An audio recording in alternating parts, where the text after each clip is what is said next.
CTE E75 5G. Ito yung unit nya, tapos back. Yan, napalagyan ko na yan ng screen protector. Yan, settings,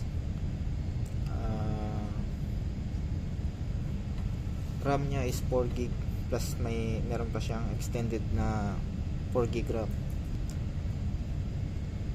Then display, ito lang yung naka HD display lang. Tapos meron siyang screen refresh rate hanggang 120 Hz.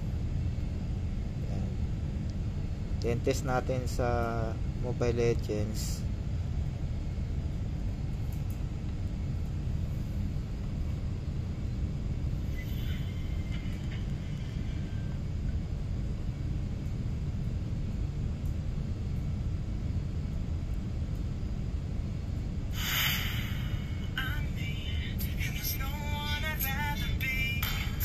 Yan, naka super tsaka ultra na.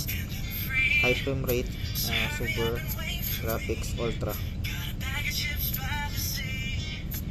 wala siyang lag.